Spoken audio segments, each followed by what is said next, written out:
Hi Ian, very good, thank you. Good. Look, you've got players coming back from all over. Is everyone back fit? I think you believe that of Ben Chilwell, Edward Mendy and is everyone back well? Mendy won't be fit for the match tomorrow. We hope the injury's not too long. Thiago Silva, after his trip and back, is not unfit, but he's not ready to play the game because of the travelling and the game that he played.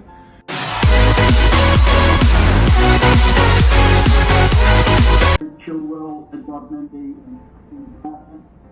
and is everyone back well? Mendy won't be fit for the match tomorrow. We hope the injury's not too long. Thiago Silva, after his trip and back, is not unfit, but he's not ready to play the game because of the travelling and the game that he played. So he won't be in the squad. Ben Chilwell is in the squad, so he's got over some of the feeling he had, which took him out of the England squad around the injury that he has had for a while now. Christian Pulisic is in the squad and fit to play. Hakim Ziyech is in the squad, not fit to start but fit to participate some minutes, we hope. And I'm trying to think if I've missed anyone out there. You let me know if there's someone you want.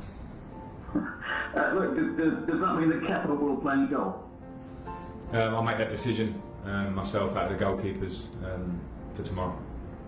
And as far as Hakim Ziyech is concerned, you want to give him some minutes. He's finally ready to make his debut. How excited are you at that prospect and seeing him on the pitch at the Southampton as Werner and Havertz?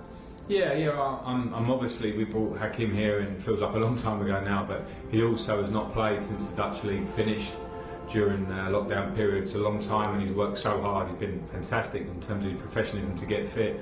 And looks really good in training and its match fitness. I've got a really open relationship with him to know where he's at and how I feel about it. So just game minutes is what we need now. But yes, of course, I'm excited to get him in and around it to bring what we brought him to the club for, which is, you know, the opportunity to create chances for us, to be a talented player that he is, that we saw at Ajax. And yeah, I look forward to seeing him play. It's an opportunity we have to speak to Abraham and Chilwell and the gathering that they shouldn't have been at. I wonder what you make of that. I think that the training ground now in an area facing increased restrictions because of COVID, have you reminded them and the rest of your players about adhering to the rules? Yeah, I mean, we've lived in this bubble, as we call it here, for quite a long time now, and we have to make sure we stay on point with that, the training ground. The players also have a responsibility, as do the public now, to follow the rules that we are being told, albeit they're not always massive clarity in them, but that's not an excuse for the lads. They made mistakes. I remind them of their responsibilities, and from the conversation I had with them, they were say innocent mistakes, but they understood their mistakes, and we move on. And I hope and I expect that it won't happen again. Last one, please, Ian. It's been quite a week off the pitch. Putting it big picture, has started to come and gone. The EFL has rejected the Premier League's financial package from the There's been disagreements among those at the top of the FA and the EFL. There's calls for an independent body for football governance. In a way, is football at the top of the way it's run in a bit of a mess right now, and is an independent body perhaps the way forward? Well, I won't use the word mess, but I think if you look across society and you look what COVID's done to the world, we're all in, you know, difficult times. So I don't want to be too critical for that, because I think people are trying to find solutions all the time. With the actual football picture, I haven't paid enough attention to it to give you details to know exactly how we move forward, because I've been concentrating on the Southampton game over this last week. I've read headlines without reading details, so I'd hate to comment too much on that. All I can say is from Chelsea's side, as we've remained, I think, since the beginning of the lockdown with some of the great work Chelsea did, we're certainly intent on making sure that we help protect, and we're involved in conversations around protecting the football pyramid as such, from grassroots all the way up to EFL and Premier League towards the Premier League, that we can. We'll be very involved in those conversations when needed, and as we always are, and try and do the best. I can't comment on too much of the other talk that's going on, other than hoping that we do find something that supports that football pyramid that I talk about. John Southall, 5 Live. Thank you, Ian. Hi John, hi. It seems ages, doesn't it, since we played a Premier League game. What have you made of the start of the Premier League season? We've had a ludicrous number of goals, we've had some ridiculous results. Why do you think it's been like that? I think there's probably a lot of reasons for it. It's the Premier League, the most competitive league in the world, and we can't treat any team with ease, or I have a feeling that you're going to have a comfortable game in the Premier League. It's been shown too many times. We had that at West Brom with a difficult start that we clawed back. Other teams have found out in their own ways. I think there's probably the short pre-season, it definitely feels like it had an effect to us, and I think it would have affected other teams. Time to work on the training ground is crucial, particularly with squads that are bringing in new players, trying to work on basic ideas, or trying to tighten up or become more fluid. These things only come from the training ground in general. So I certainly feel that's had a big factor. Maybe now with the 2 weeks break, players are getting fitter playing for their countries if they have, or if not, they've been here trying to get fitter and ready. So maybe we'll see things change slightly, but can't take away the fact that this Premier League is always going to throw up surprises. You've spoken about players coming back. Tony Rudiger played all 3 games for Germany in the international break. He's obviously still in, of course, but can he play his way back into your starting 11? How difficult a journey is it going to be back for him?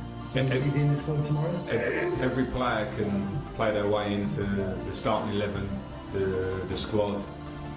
That's in every player's hands. That's how I try and work here. That's how I work. Is that things I do are always for the best of the team, in terms of the best for the club, because we're trying to get results every week. So the players all know that, and the beauty of the window now being shut is that we can get to work and know what the squad is.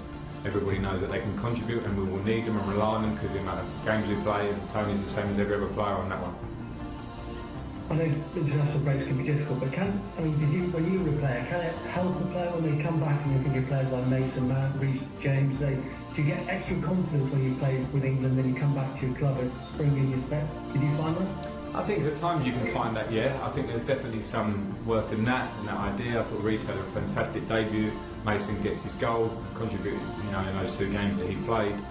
And I think I come back to the point I made before, though, is that where players have not really had pre-season games, have had enough minutes on the pitch, I'm actually happy. Sometimes you might want to bemoan the fact that a player might go away and play 90 minutes or big minutes in games when they're away, because you're kind of selfish and want them for Chelsea. At the moment, our players need games, so I'm pleased with the ones that have played. Liam Twomey, Athletic. Hi Frank. Hi Liam. With Christian and Hakeem now ready to play, is the bigger challenge for you to try and find the right balance of all these attacking players, or is the bigger challenge for them individually to convince you that they deserve to be part of the starting unit? Well, I think any team that wants to compete at the top, towards the top of the league or Champions League, and play in the FA Cup and go through a season, needs more than a one player per position. It needs to be competitive across the front area. We had it last year. We lost William, we lost Pedro, we lost Batshuayi. So we've brought in players that brings us the same level of competition in terms of numbers, and I feel like the quality levels and some of the options we've brought in, of course you bring them in because you want to improve. So it's up to the players, of course. It'll always remain up to them in terms of their performance, and at the same time it gives me nice problems in terms of we can hopefully be selecting players, we can use them through the season, we'll have options to come off the bench. So yeah, I'm happy with what some people might want to call a problem in that area. Okay, last question, Nick Kewell. Hi Frank, thanks for your time. Obviously, he's obviously going to need time to get to full sharpness and everything, but with the blend of him, Pulisic and the other guys in there, is that going to add an extra dimension, creativity and vision-wise, that we haven't seen yet? And obviously we haven't seen it for the obvious reasons of, you've talked about with no pre-season and injuries, etc. Yeah, I think there's been a culmination of things that work. If you're bringing in players, and we brought in some players, I know other teams have in the Premier League, but you're always looking to build relationships over the pitch, whether it be full-backs and wingers, strikers and people playing behind them, midfield players as combinations, centre-backs, goalkeeper with his back four. I think those things can only be worked on, and I think when we didn't have a lot of these players fit already, the ones that we brought in, and now we're seeing that they're starting to get fit, we get some time on the training ground, the relationships on and off the pitch can grow. So I hope that we'll keep working. We've got a lot of work to do. We're not the end product. There are other teams that showed last year and the last 2 or 3 years how long it takes, the work that it takes to become top teams in the world, and we have to do it in our own way, and we're at pretty much the start of that journey in a lot of ways. So the work has begun and it continues all the time to keep trying to improve. Okay, that's the end of the broadcast section. So we'll have